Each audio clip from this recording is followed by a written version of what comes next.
அஸ்ஸலாமு அலைக்கும் வரஹ்மத்துல்லாஹி வபரகாத்துஹு. அல்ஹம்துலில்லாஹ். இன்னைக்கு பாடத்துல நாம பார்க்க போறது நூன் சாக்கின் மற்றும் தன்வீனுடைய சட்டம். அதாவது சாக்கின் அப்படின்னா சுக்கூன் செய்யப்பட்ட நூன் மற்றும் தன்வீன், இது நம்மளுக்கு நல்லாவே தெரியும். இவங்க ரெண்டு பேருக்கும் உண்டான சட்டத்தை தான் நாம இன்னைக்கு பார்க்க போறோம். பேசிக் தஜ்வீதுல ரொம்பவே முக்கியமான ஒரு சட்டம் அப்படின்னு சொன்னா அது இதுதான். நீங்க யார்கிட்டயாவது தஜ்வீது படிக்கிறேன்னு சொல்லி பாருங்க, அவங்க உங்ககிட்ட கேட்கிற முதல் கேள்வியே தன்வீன் சட்டம் படிச்சிட்டியா, அது உனக்கு தெரியுமா அப்படின்னு கேட்பாங்க. ஏன் தெரியுமா? இந்த சட்டம் நம்மளுக்கு தெரிஞ்சா மட்டும்தான் நம்மளால சரியான முறையில அல் குர்ஆன் ஓத முடியும். அப்படி இது தெரியாம நாம இன்னும் ஓதிக்கிட்டு இருந்தோம்னா நாம பழைய முறைப்படி தவறுதலாதான் ஓதிக்கிட்டு இருக்கோம்னு அர்த்தம். அப்போ ரொம்பவே முக்கியமான விஷயம், இதை நம்ம இன்னைக்கு பார்ப்போம். தன்வீன் அப்படிங்கிற இந்த வார்த்தையை மட்டும் நான் இப்போதைக்கு யூஸ் பண்ணிக்கிறேன். ரெண்டு பேருக்குமே ஒரே சட்டம் தான். இதுக்கு எத்தனை சட்டம் இருக்கு, அதனுடைய அர்த்தம் என்ன, எத்தனை அதாவது அதனுடைய எழுத்துக்கள் என்ன அப்படிங்கிறத ஃபர்ஸ்ட் பார்ப்போம். அடுத்தது இதை எப்போலாம் நம்ம இந்த சட்டத்தை அப்ளை பண்ணணும், எப்படி அப்ளை பண்ணணுங்கிறத நம்ம படிப்படியா பார்ப்போம் இன்ஷா அல்லாஹ். சோ முதல்ல இந்த தன்வீனுக்கான சட்டங்கள் மொத்தம் 4 சட்டங்கள் இருக்கு. அதாவது 4 விதமான சட்டம் இருக்கு. அதனுடைய பெயர்களை ஃபர்ஸ்ட் பார்ப்போம். இக்லாப், இத்காம், இஸ்ஹார், இக்ஃபா. இக்லாப் அப்படின்னு சொன்னாக்கா கன்வெர்ட் அப்படின்னா புரட்டுதல் அப்படின்னு சொல்லுவாங்க. அதாவது மாற்றுதல். அது என்ன அப்படிங்கறத நம்ம ஒண்ணு ஒண்ணா உள்ள போய் பார்ப்போம். ஃபர்ஸ்ட் இதனுடைய அர்த்தம் மட்டும் நான் சொல்றேன். இத்காம் அப்படின்னு சொன்னாக்கா மெர்ஜிங். மெர்ஜிங் அப்படின்னு சொன்னாலே ஒன்னோட ஒண்ணு இணைக்கிறது, அப்படிதானே? அதான் அதனுடைய அர்த்தம். இஸ்ஹார் அப்படின்னு சொன்னாக்கா வெளிப்படுத்துதல். இக்ஃபா அப்படின்னு சொன்னா மறைத்தல். இதான் இதனுடைய அர்த்தம். எதை, எப்போ, எங்க, எப்படி செய்யணுங்கிறத நம்ம உள்ள போய் பார்ப்போம் இன்ஷா அல்லாஹ். சரி, இவங்க 4 பேருக்கும் உண்டான எழுத்துக்கள் என்னங்கிறத நம்ம பார்த்துக்குவோம். அதாவது சுக்கூன் செய்யப்பட்ட நூன் மற்றும் தன்வீனுக்கு அடுத்து இந்த எழுத்துக்கள் வர்றப்பதான் இந்த சட்டத்தை நம்ம அப்ளை பண்ணணும். இக்லாபுடைய எழுத்துன்னு பார்த்தோம்னா ஒரே ஒரு எழுத்து தான், ப. அடுத்து இத்காம், இதுக்கு பாத்தீங்கன்னா 6 எழுத்து இருக்குது. இந்த ய, ரா, மீம், லாம், வாவ், நூன். இவங்களை தனித்தனியா நம்ம வச்சுக்கிட்டா நம்ம மறந்து போயிடுவோம், அப்படித்தானே? இப்படி யோசிப்போம். அதனாலதான் நம்மளுக்கு இந்த மாதிரி ஒரு ஃப்ரேஸே செஞ்சு கொடுத்துருக்காங்க. சேர்த்து நம்ம எப்படி படிக்கணும்? யர்மலூன அல்லனா யர்மலூன் அப்படின்னு நம்ம ஞாபகத்துல வச்சுக்கலாம். இத்ஹாருடைய எழுத்துனா ஹம்சா, ஹ, ஐன், ஹ, கைன், ஹ. இந்த 6 எழுத்துக்கள். அடுத்து இஹ்ஃபாவுடைய எழுத்துன்னு பார்த்தா என்ன இதெல்லாம் கொஞ்சமா இருக்கு, இது மட்டும் இவ்வளோ இருக்குதா அப்படின்னு பயப்படாதீங்க. இதை எல்லாத்தையும் நம்ம கழிச்சிட்டோம்னா பேலன்ஸ் இருக்கிற 15 லெட்டர் தான் நமக்கு இக்ஃபாவுடைய லெட்டர். அந்த மாதிரி நம்ம ஈஸியா ஞாபகத்துல வச்சுக்குவோம், கவலைப்படவே வேணாம். அடுத்து குன்னாங்கிற ஒரு விஷயம் நம்ம படிச்சிருக்கோம் ஏற்கனவே, அப்படிதானே? சோ இந்த இடத்துல எதுக்கெல்லாம் குன்னா இருக்கு இல்லைன்னு பார்ப்போம். இக்லாபுக்கு குன்னா உண்டு. இத்காம பொறுத்த வரைக்கும் இந்த 6 எழுத்தையே 2ஆ பிரிக்கிறாங்க. அதாவது ஒரு 4 எழுத்துக்கு மட்டும்தான் குன்னா செய்யணும், 2 பேருக்கு குன்னா கிடையாது. லாம், ராவுக்கு குன்னா கிடையாது. யா, மீம், வாவ், நூன் இவங்க 4 பேருக்கும் உண்டு. இவங்க 4 பேரையும் சேர்த்து கூட நீங்க இன்னொரு சின்னதா ஒரு ஃப்ரேஸ் போட்டுக்கலாம். அதாவது யா, நூன், மீம், வாவ், யன்மு, யன்மு அப்படின்னு கூட நீங்க ஞாபகத்துல வச்சுக்கோங்க. அடுத்தது இவ்ஹாருடைய எழுத்துக்கு குன்னா கிடையாது, இக்ஃபாவுடைய எழுத்துக்கு உண்டு. இதெல்லாம் எப்போ எப்படி செய்யணுங்கிறத பார்ப்போம். சரி, நம்ம இப்ப தன்வீனுடைய சட்டம் கத்துக்கிறதுக்காக இங்க வந்திருக்கோம். நம்ம பாடத்துக்கு சம்பந்தமே இல்லாம இங்க ஒரு விஷயம் இருக்குது. டிராபிக் சிக்னல் எதுக்கு இங்க உட்கார்ந்துருக்கு? நமக்கும் இதுக்கும் என்ன சம்பந்தம்? நம்ம தஜ்வீது கத்துக்க வந்திருக்கோமா, இல்ல டிரைவிங் கிளாஸ்க்கு வந்திருக்கோமா? ஏதாவது மாத்தி போட்டாங்களோ அப்படின்னு உங்க எல்லாருக்கும் தோணுது, அப்படித்தானே? கிடையாது. நாம இந்த விஷயத்த நம்ம பாடத்தோட கம்பேர் பண்ணி படிக்க போறோம், நம்மளுடைய ஞாபகத்துக்காக. இப்போ டிராபிக் சிக்னல்ல நம்மளுக்கு என்ன தெரியும்? அதுல ஒரு 3 கலர் லைட் இருக்கும், அப்படித்தானே? Red, yellow, green. இது 3 வர்றப்ப நம்ம என்ன செய்வோம்? ரெட் கலர் லைட் வந்துச்சுன்னு சொன்னாக்கா ஸ்டாப், நம்ம நின்றுவோம். அந்த இடத்தை விட்டு நம்ம நகரக்கூடாது, அப்படித்தானே? அடுத்தது எல்லோ லைட், ஆம்பர் லைட்னு சொல்லுவாங்க. இது என்ன செய்யும், ரெட் விழுகிறதுக்கு முன்னாடி வரும். இந்த லைட் வரும்போது நம்ம என்ன செய்யணும், ஒண்ணு ஃபாஸ்டா வந்தோம்னா டக்குன்னு அந்த டிராபிக்கை கடந்து போயிடணும், இல்லைன்னா அந்த இடத்துல நிதானமா ஸ்டாப் பண்ணி நிக்கணும். மொத்தத்துல இந்த இடம் என்னது, யோசிக்க வேண்டிய ஒரு இடம். நம்ம போறோமா இருக்க போறோமா அப்படின்னு டிசைட் பண்ணக்கூடிய இடம். நெக்ஸ்ட் கிரீன் சிக்னல் கிடைச்சிடுச்சின்னு சொன்னாக்கா கோ, நம்ம மூவ் பண்ணி போயிடணும். இதான் நம்ம டிராபிக் சிக்னல்ல பண்ணுவோம். அதே மாதிரி தான் நம்ம என்ன செய்ய போறோம் தெரியுமா, சுக்கூன் செய்யப்பட்ட நூன் அல்லது தன்வீனை நம்ம குரான் ஓதிக்கிட்டு வரும்போது பார்த்தோம்னா ஃபர்ஸ்ட் ஸ்டாப், ரெட் லைட் போட்டு நம்ம நின்றணும். ஏன்னா நமக்கு நல்லாவே தெரியும் இங்க ஏதோ ஒரு சட்டம் இருக்குது, வரப்போகுது அப்படின்னு. அப்போ அடுத்தது எல்லோ லைட், என்ன செய்யணும், என்ன சட்டம், இங்க 4 பேர்ல யாரு இப்ப வரப்போறாங்க, நம்ம எதை அப்ளை பண்ணணும் அப்படிங்கிறத டிசைட் பண்ணணும்.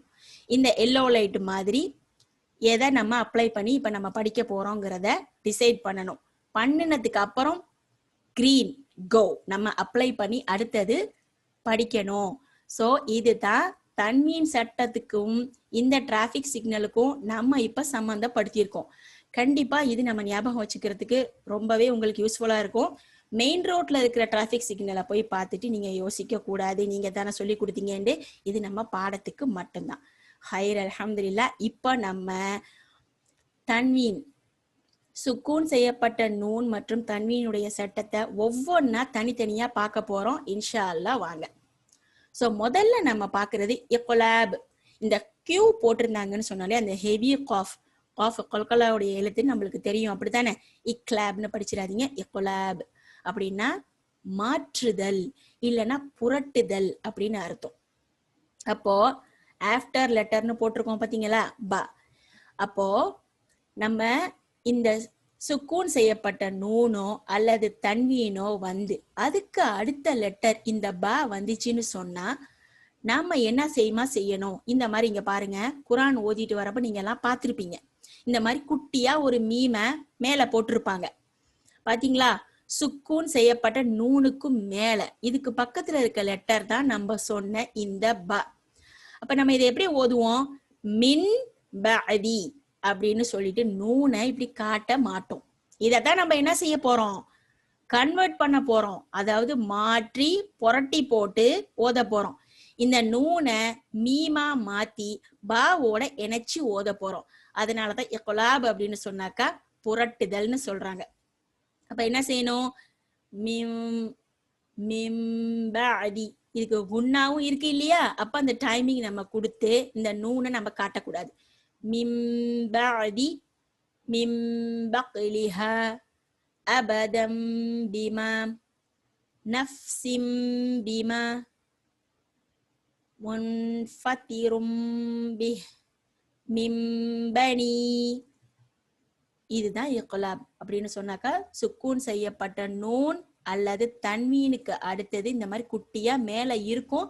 அதனால உங்களுக்கு கஷ்டமாவே இருக்காது. சோ மேல ஆட்டோமேட்டிக்கா இதை பாக்குறப்பவே நம்மளுக்கு என்ன தெரிஞ்சிரும், இந்த இடத்துல ஒரு சட்டம் இருக்குது, பக்கத்துல பா வந்திருக்கு, சோ தன்வீன் இருக்கு, சுக்கூன் செய்யப்பட்ட நூன் இருக்கு, நம்ம பார்த்துட்டு ஆட்டோமேட்டிக்கா இந்த சட்டத்தை நம்ம அப்ளை பண்ணி படிக்கணும்.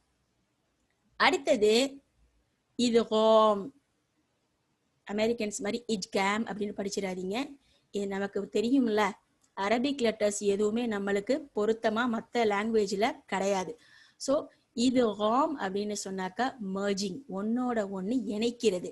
இந்த எர்மலூன இந்த எழுத்து வந்தா என்ன செய்யணுங்கிறத இப்ப பார்ப்போம். இந்த இடத்துல பார்ப்போம், சுக்கூன் செய்யப்பட்ட நூன், இதுக்கு அடுத்தது பாத்தீங்களா இந்த யா வந்திருக்குது. அப்ப நம்ம எப்படி படிப்போம், மன் யஷா இப்படியா படிப்போம். இங்க ஷத்தா வந்திருக்கு. இன்னொரு ஈஸியான விஷயம் அப்படின்னு பார்த்தோம்னா இதுவாமுடைய எழுத்துல எப்பவுமே சுக்கூன் செய்யப்பட்ட நூன் அல்லது தன்வீன்னு பாத்தீங்கன்னு சொன்னா அதுக்கும் பக்கத்துல இந்த இதுவாமுடைய எழுத்து வந்துச்சுன்னு சொன்னா அதுக்கு இந்த மாதிரி ஷத்தா போட்டுருவாங்க. அப்ப நம்ம என்ன செய்வோம், இதை விட்டுருவோம், இதை தூக்கி இதுல வச்சு படிப்போம். அதான் இணைச்சு ஓதுறதுன்னு அர்த்தம். மையஷ, ஏன் நம்ம இங்க உன்னா கொடுக்கணும், மையஷா அப்படின்னு டக்குன்னு படிச்சுட்டு போயிடக்கூடாது, உன்னா அவசியம் செய்யணும். இந்த இடத்துலயும் அதே மாதிரிதான், நூனை நம்ம சேர்க்க மாட்டோம், ஷத்தா இருக்கிறதுனால இங்கேருந்து இதுல பாய்ஞ்சிடுவோம். அப்படியே நம்ம இதுக்கு பேர் தான் இந்த மர்ஜிங், இதுகாம். இனிமே நம்ம இந்த இங்கிலீஷ்லாம் சொல்லக்கூடாது, இதுகாம் தான் சொல்லணும். மிம்மா இன், இதுதான் அந்த சட்டம். மின்னு துஃபத்தின், இதுவும் நூனு இதுவும் நூனுலாம் ஆயிடாதீங்க. நமக்கு தேவை சுக்கூன் செய்யப்பட்ட நூனுக்கு பக்கத்துல உள்ள லெட்டர். அந்த லெட்டர் தன்வீனுக்கு இந்த இதுகாமுடைய எழுத்தா அப்படிங்கறத மட்டும்தான் நம்ம பாத்துக்கணும். இங்க பாருங்க, மிவராஇஹிம் ஹைரய்யரா தாஇஃபதம் மின்ஹும், இப்படிதான். சோ தன்வீன் அல்லது சுக்கூன் செய்யப்பட்ட நூனுக்கு அடுத்தது இந்த இதுவாமுடைய எழுத்து வரும்போது ரொம்ப கஷ்டமே இல்லாம உங்களுக்கு ஷத்தா இருக்கும். அதை பார்த்ததுமே நீங்க அடையாளம் கண்டுக்கணும், டிராபிக் சிக்னலை ஞாபகம் வச்சுக்கணும். கஅஸ்ஃபிம் மஅகூல் ஜாமிதத்தன் வஹிய வவாலிதின் வமா வலத யௌமஇதி யஸ்துர் யௌமஇதின் நாஇம வைலு யௌமஇதின் ஹமீதும் மஜீத் ஆமிலத்துன் நாசிப சினத்தும் வலா நௌம். கண்டிப்பா அந்த உன்னா நம்ம கொடுக்கணும். கொடுக்காம நம்ம பாட்டுக்கு டக்குன்னு ஓடிடக்கூடாது. அப்ப ரெண்டு விஷயம் செய்யணும். ஒண்ணு, இதுகாம்னு சொல்லிட்டு தன்வீனுக்கு அடுத்தது உள்ள அந்த எழுத்தோட இணையணும், இணைஞ்சி உன்னா கொடுக்கணும் கண்டிப்பா. அடுத்தது இதுல இடத்துல இஸ்ஹார் நம்ம படிச்சிடக்கூடாது, வாவுடைய சத்தம் வரணும் இங்க. இவ்ஹாரும் இவ்ஹாரும். இந்த வார்த்தையை எப்படி தெரியுமா நீங்க ஞாபகம் வச்சுக்கணும்? நம்ம சொல்றோம்ல, இது எப்படி இதை ஞாபகம் வச்சுக்கிறது? இதுஹார் அப்படின்னு சொன்னா வெளிப்படுத்துறது அப்படின்னு சொல்லி இதுக்கு அர்த்தம். வெளிப்படுத்துறதுன்னா என்ன, எதை வெளிப்படுத்தணும்? சோ முதல்ல நம்ம பார்ப்போம். நம்ம எல்லாருக்கும் லுஹர் தொழுகையுடைய நேரம் தெரியும், அப்படிதானே? லுஹர் தொழுகையுடைய நேரம் எப்படி இருக்கு? வெளிச்சமா இருக்கா இல்ல இருட்டா இருக்கா? அப்போ அது வெளிச்சமா, நல்லா வெயில் அடிக்கும், நம்ம எல்லாருக்கும் நல்லாவே தெரியும். லுஹர் வெளிச்சமா இருக்கு, அதுல இருந்து வந்ததுதான் இந்த இவ்ஹார். அப்படின்னா வெளிச்சமா, வெளிப்படுத்தி நம்ம காட்டி ஓதணும்னு அர்த்தம். இப்படி நம்ம ஞாபகம் வச்சுக்கலாம். அப்படின்னா என்ன தெரியுமா? இவ்வளவு நேரம் நம்ம என்ன செஞ்சோம்? ஒண்ணு இணைச்சி ஓதணும், மாற்றி ஓதணும். வெளிப்படுத்தி ஓதுறதுன்னா அங்க என்ன இருக்குதோ அதை அப்படியே நம்ம ஓதணும். அதுக்கு பேர் தான் வெளிப்படுத்தி ஓதுறது இவ்ஹார் அப்படின்னா. இங்க நம்ம சுக்கூன் செய்யப்பட்ட நூனை தெளிவா காட்டிடுவோம். ஏன் தெரியுமா? சுக்கூன் செய்யப்பட்ட நூனுக்கு அடுத்தது ஐன் வந்திருக்கு. அன் அம்த இன்ஹாத வன்ஹர் மின் கதபின் அலீமுன் ஹபீருன். இப்ப நம்ம எங்கேயுமே எதுவுமே செய்யல, அத அப்படியே அங்க இருக்கிறத நாம படிச்சுக்கிட்டு போறோம். ஷைஇன் அலீமுன் நூஹன் ஹதைனா கௌமன் கைரா அன்ஹு. இப்ப என்ன பண்றோம்? நம்ம நூனை தெளிவா காட்டுறோம். அதுக்கு பேரு தான் வெளிப்படுத்துதல், இவ்ஹார். லுஹருடைய நேரத்தை நம்ம ஞாபகம் வச்சுக்குவோம். அடுத்தது இஹ்ஃபா. இவ்வளவு நேரம் படிச்சதெல்லாம் ஒரு எழுத்து 6 எழுத்துன்னு சின்ன சின்னதா இருந்துச்சு. இப்ப இவ்வளோ லெட்டரா இஹ்ஃபாவுடைய எழுத்து மொத்தம் 15 எழுத்து. அப்ப நம்ம இப்படி எப்படி படிக்குவோம்னாக்கா, இந்த எழுத்து வர்றப்போ நம்ம ஈஸியா ஒண்ணு ஞாபகம் வச்சுக்குவோம். சுக்கூன் செய்யப்பட்ட நூன் அல்லனா தன்வீனுக்கு அப்புறம் இக்லாபுக்கு ஒரே ஒரு லெட்டர் வருதா? இல்ல. அதுக்கு அடுத்தது யர்மலூனா வருதா? இல்ல. அதுக்கும் அடுத்தது அந்த இதுஹாருடைய எழுத்து 6 எழுத்து, அது வருதா? இல்ல. அப்ப அவங்க எல்லாரும் போக பேலன்ஸ் இருக்கிறதுல யார வந்தாலும் இது இக்ஃபா லெட்டர்னு சொல்லிட்டு அதுல இருந்து இப்படி என்ன பண்ணும்? வடிகட்டி எடுத்துட்டு வந்து நம்ம ஈஸியா வச்சுக்கணும். அவ்வளவுதான்.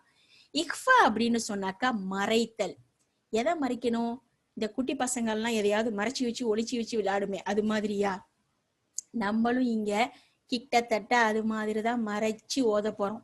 எதை அப்படின்னா, இருக்கிறது அந்த இடத்துல அப்படியே இருக்கும், ஆனா பட்டும் படாமன்னு சொல்லுவோம்ல, அது மாதிரி அது இருக்கிறதே தெரியாம அதை அப்படி மறைச்சு ஓதுறதுக்கு பேர் தான் இஹ்ஃபா அப்படின்னு அர்த்தம்.